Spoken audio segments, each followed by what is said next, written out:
अस्सलाम वालेकुम, मैं हूं शाहिद हुसैन। नसरा टावर के हवाले से आज जो सुप्रीम कोर्ट में रिपोर्ट पेश की गई जिसमें बताया गया था कि 5 जो उसमें फ्लोर्स हैं वो मस्मार कर दिए गए हैं और 400 मज़दूर जो है काम कर रहे हैं। सलमान सादत खान साहब कुछ देर पहले गए नसरा टावर पे, वहाँ कवरेज की। सलमान भाई, आपने सारी वहाँ कवरेज की, आपने डे 1 से उस मामले को देखा, तो क्या 400 मज़दूर काम कर रहे हैं और क्या 5 मंजिला वाकई इमारत उस मस्मार की गई है? क्योंकि कमिश्नर कराची ने रिपोर्ट पेश की है सुप्रीम कोर्ट में। अच्छा, बहुत बहुत शुक्रिया शाहिद भाई। बात यह है कि जहाँ तक बात है 400 मज़दूरों की, तो आप 400 नहीं 4000 कर लें। गिने किसने, देखे किसने? ना वहाँ पे डिप्टी कमिश्नर का कोई अमला मौजूद है, ना असिस्टेंट कमिश्नर का कोई अमला मौजूद है, ना कमिश्नर ऑफिस से कोई मौजूद है, ना पुलिस है, ना ज़िला इंतज़ामिया, कोई नहीं है। ठेकेदार आपको 400 लिखवाए, 4000 आप यकीन कर लेंगे। आप देखें, जिन्होंने कमिश्नर कराची को ये रिपोर्ट दी होगी कि भाई हमने 5 मंजिलें मिसमार कर दी हैं, कमिश्नर कराची की बेवकूफ़ी का अलम ये देखें या उनकी नाअहली आप समझें कि इतना बड़ा कमिश्नर रिपोर्ट पेश करने जा रहा है पाकिस्तान की सबसे बड़ी अदालत में और वहाँ पर गलत बयानी ये कर रहा है कि 5 मंजिलें मिसमार हो गई हैं, जबकि दर हकीकत सूरत हाल उसके बिल्कुल बरक्स है। 2 मंजिलें ऊपर की यानी 11वां और 10वां फ्लोर, और 9वां फ्लोर जो है वो आधा मिसमार यानी 2.5 फ्लोर मिसमार हुए हैं और इन्होंने रिपोर्ट 5 की दी है। अच्छा, नस्ला टावर जो है वो 11 मंजिला रिहायशी और उसके नीचे 4 जो है वो उसके पार्किंग, यानी 15 मंजिला ये इमारत है। तो 15 में से अगर 2.5 चले गए तो भाई साहब पीछे 8.5 मंजिलें रह गई हैं। अगर इनके हिसाब से जाएं तो ये इस वक्त जो है वो 7वां फ्लोर भी मिसमार कर चुके हैं। आप जाएं और अभी देख लें जाके यहाँ से कि कितने। तो सूरत हाल ये है कि इन्हें खुद ही नहीं पता ये क्या कर रहे हैं। और दूसरी बात ये, 1 हफ़्ते का जो अल्टीमेटम जो है वो मौजूद अदालत ने दिया है। अब बात यह है कि अदालत ने कहा 1 हफ़्ते में किसी भी तरह से इसको मिसमार करें और रिपोर्ट पेश करें। ह्यूमनली पॉसिबल ही नहीं है। 400 नहीं है, आप 4000 मज़दूर भी लगा दें तो गिरना भी तो है। अगर जितने लोग आप ज़्यादा लगाएंगे उसमें मोर्टेलिटी का भी तो उतना है, लोग भी तो मर सकते हैं। क्योंकि जब आप मैनुअली तोड़ते हैं तो आप ध्यान से तोड़ते हैं कि ये हिस्सा गिराए पहले जाए, दूसरा हिस्सा पहले गिराया जाए। होना ये चाहिए था जिस तरह दुनिया भर में, जिस तरह अदालत ने कहा था, इम्प्लोजन्स होते हैं, ज़मीन जो है वो अंदर ही अंदर ढह जाती है और बिल्डिंगें मिसमार हो जाती हैं। फिर जिस कंपनी ने इनके साथ ये मुआहदा या जिस बंदे ने कहा कि हम ये गिरा देंगे, 2020 में यूएई के अंदर 47 मंजिला और 144 फ्लोर्स पर मबनी दुनिया की एक बड़ी इमारत थी जिसे इन्होंने 10 सेकंड में गिराया और वर्ल्ड रिकॉर्ड था इस कंपनी के पास, जो कि ये काम करने यहाँ पर आई थी। लेकिन सबको पता था कि ये उनको नहीं मिलेगा काम। क्यों? उनको अगर काम देंगे, यूएई की कंपनी है, फिर वहाँ से उनके बैरून ममालिक के लोग हैं, तो वो उस तरह से चीज़ों को मैनेज नहीं करेंगे जिस तरह से यहाँ सिंध हुकूमत चीज़ें मैनेज करती है।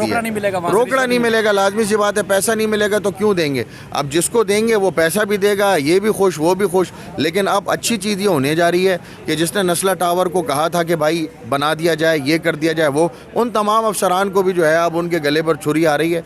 अभी FIR दर्ज हो गई है, लोग नामजद होने जा रहे हैं। जिन जिन अफसरान ने उन मुआवनत की होगी या दस्तखत किए होंगे, जो 780 को 1100 पर लेकर गए होंगे, उन सब के ऊपर जो है FIR दर्ज होने जाएगी, क्रिमिनल कार्रवाई होने जा रही है। तो बस आज की खुशाइंद बात यह है कि उनके खिलाफ कार्रवाई होने जा रही है। ये तकरीबन आप चूँकि आप बीट भी करते हैं KMC की बल्दियात की, तो पूरे शहर में गैर कानूनी तामीरात की भरमार है। क्या ये अफसरान से building control authority, board of revenue, KMC, DMCs ये रोकते नहीं हैं? क्योंकि आज अदालत ने ये बात भी की, क्या अदालत हुक्म देगी तो कार्रवाई करेंगे, खुद से क्यों नहीं करते? इनके पास अथॉरिटी भी है। और क्या अगर किसी के खिलाफ कार्रवाई हो रही तो कितनी इमारतों के खिलाफ कार्रवाई हो रही है? बात यह है कि आप इस शहर में बग़ैर पैसे दिए हुए मस्जिद नहीं तामीर करा सकते हैं एक मुसलमान मुल्क के अंदर। बाकी ये घर और बिल्डिंगें तो दूर की बात है। आपको पता है, एक आम फहम सी बात है, आप और मैं सहाफ़ी हैं, किसी से पूछें एक ठेके का कितना परसेंटेज जाता है तो आपको कहेंगे 38% to 40%। जिस 100 रुपये में से 40 रुपये देने होंगे, जिस हुकूमत का काम ही हो, तो आप सोचें ना, जो वज़ीर आला गुज़िश्ता 2 दिहाइयों की बात कर रहा हूँ, सॉरी, यानी जो अपने 2 पिछले टेन्योर से दाखिला भी खुद देखता हो, जो 2 दिहाइयों से फाइनेंस भी खुद देखता हो, वही वज़ीर आला हो जहाँ पे कोई चेक इन बैलेंस ना हो, उस मुल्क के अंदर चीज़ें कैसे बेहतर हो सकती हैं? एक पोस्टिंग जो कि बिल्डिंग कंट्रोल में होती है या DMCs में होती है, वो तयशुदा होती हैं कि शायद साहब आपको लगा रहा हूँ बिल्डिंग कंट्रोल के अंदर, कितने पैसे दोगे? तो जो आदमी 20 लाख रुपए माहाना देगा डायरेक्टर बनने के, वो 40 कमाएगा भी तो सही, क्योंकि जब वो गिरफ्तार होगा तो कुछ पैसे रखे हुए होंगे तो निकल कर आएगा। तो ये सूरत हाल है इस वक्त। जितने भी बिल्डिंग कंट्रोल के अंदर अफसरान हैं उसमें से कोई ऐसा नहीं है जो एंटी करप्शन में जिसके खिलाफ इंक्वायरी ना हो, जिसके खिलाफ नायब में ना हो। आपको पता है ज़मीर अब्बासी जो कि डायरेक्टर लोकल गवर्नमेंट हैं, उन्होंने 1000 अरब की करप्शन की कहानी, जिसमें अफसरान के नाम, कौन सी बिल्डिंगें कब बनाई, कैसे बनाई, कितनी रिश्वत ली, वो दी। उस पर सुप्रीम कोर्ट के अंदर भी वो जमा हुई, वो लोकल गवर्नमेंट में भी जमा हुई, एंटी करप्शन में भी जमा हुई, उस पर पाकिस्तान तहरीक इंसाफ भी एंटी करप्शन गई, नैब गई, कुछ नहीं होता। तो जब एक अफसर को ये पता हो मेरे ख़िलाफ़ कुछ नहीं होगी, मैं कुछ देकर आ जाऊंगा और कुछ लेके निकल जाऊंगा, तो ये सूरत हाल होगी जो कराची में। और भरमार है, कोई ऐसी जगह नहीं है, क्लिफ्टन चले जाएँ, मलीर चले जाएँ, लियारी चले जाएँ, लियाकताबाद चले जाएँ, इवन आप कंटोनमेंट बोर्ड्स के एरिया में चले जाएँ, 60-60, 80-80 गज़ के प्लॉट होंगे, उस पर 11-11 मंजिलें बनी होंगी, तो कोई पूछने वाला ही नहीं। कुछ इमारतों की निशानदेही हुई है कि कार्रवाई होने जा रही है, क्योंकि सुप्रीम कोर्ट तो मुसलसल अहकाम दे रही कि गैर कानूनी जो तामीरात की गई उनको गिराया जाए, मसमार किया। सर, आज मेरी सुबह लोकल गवर्नमेंट के कुछ जराए से बात हो रही थी, वो कह रहे थे कि 120-21 के लगभग कुछ ऐसी बुलंदो बाला इमारतें जिन्हें मिसमार करना है, उनकी निशानदेही करके सुप्रीम कोर्ट में, और फिर सुप्रीम कोर्ट से वाज़ेह रिटन अहकाम आएंगे और उनको गिरा देंगे।